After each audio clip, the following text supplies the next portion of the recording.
మా స్వలాభం కోసమో స్వపేక్ష కోసమో లేదా మా అంతర్గత విషయాలతోనే చేసింది కాదు. రెగ్యులర్గా ఎన్నో ఎంక్రోచ్మెంట్ తీస్తూనే ఉన్నాం ఈ నగరంలో.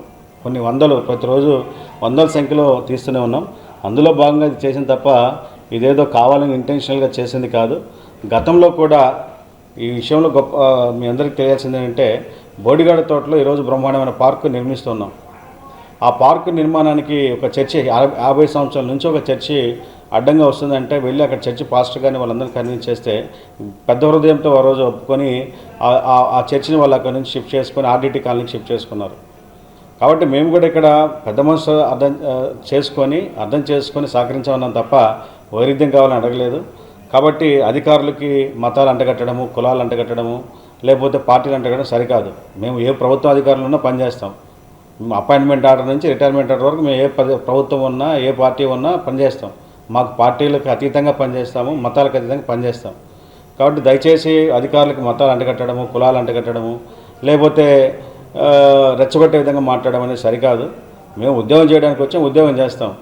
అంతేగాని ఇక్కడ దమ్ము చూపించుకోవడానికో రొమ్ము చూపించుకోవడానికి రాలేదు. దయచేసి అధికారులు కానీ గుర్తించండి. మమ్మల్ని రాజకీయ నాయకులతోనో రాజకీయ పార్టీలతోనో ముడిపెట్టొద్దని చెప్పి పెద్దలందరికీ మరొకసారి విజ్ఞప్తి చేస్తున్నాను.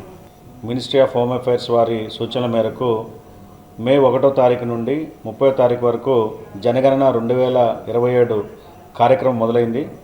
ఈ కార్యక్రమంలో భాగంగా నెల్లూరు మున్సిపల్ కార్పొరేషన్ని మనం 1273 హౌస్ లిస్టింగ్ బ్లాక్స్గా డివైడ్ చేశాము. అందులో 1273 మంది ఎన్యూమరేటర్స్ని అపాయింట్ చేయడం కూడా జరిగింది. ఈ 1273 మంది ఎన్యూమరేటర్స్ని సూపర్వైజ్ చేయడానికి 231 సూపర్వైజర్స్ కూడా అపాయింట్ చేశాము. వీరు మే 1వ తారీఖు నుండి house listing and housing census ప్రారంభించారు. అయితే ఈ హౌస్ లిస్టింగ్ హౌసింగ్ సెన్సస్ ప్రారంభించి ఈరోజు వరకు 75,896 ఇళ్ళ యొక్క గణన కూడా పూర్తయింది. అంటే సుమారు 40% పూర్తి చేయడం జరిగింది.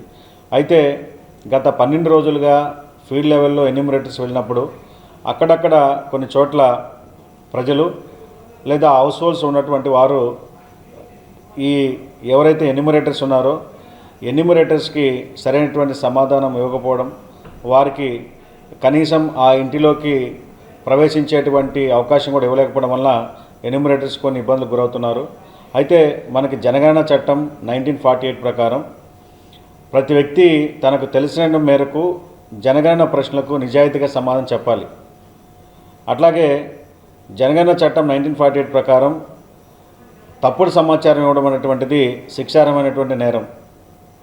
అదేవిధంగా జనగణనలో ప్రజలు ఇచ్చేటువంటి సమాచారం అత్యంత గోప్యంగా ఉంచబడుతుంది. అది ఎవరికి షేర్ చేయబడదు, అది ఎవరికి ట్రాన్స్ఫర్ చేయబడదు. కాబట్టి జనగణన చట్టం ప్రకారమే మనం ఇచ్చేటువంటి సమాచారం అనేటువంటిది అత్యంత గోప్యంగా ఉంచబడుతుంది.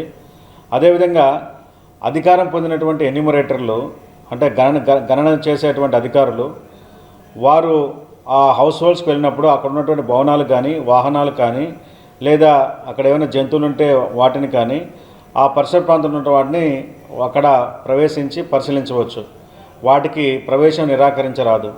అదేవిధంగా సెక్షన్ 9 ప్రకారం జనగణన అధికారికి ఆ హౌస్ లిస్టింగ్ హౌసింగ్ సెన్సస్కి వెళ్ళినప్పుడు ఖచ్చితంగా ప్రతి హౌస్కి డోర్ నెంబర్ కనుక లేకపోయినట్లయితే డోర్ నెంబర్ లేనప్పుడు సెన్సస్ డోర్ నెంబర్ ఇచ్చేటువంటి అధికారం ఉంది. అది ఖచ్చితంగా ఆ గృహ యజమానులు ఆ సెన్సస్ డోర్ నెంబరు అక్కడ రైట్ చేసేందుకు రాసేందుకు వారు అనుమతి ఇవ్వాలి.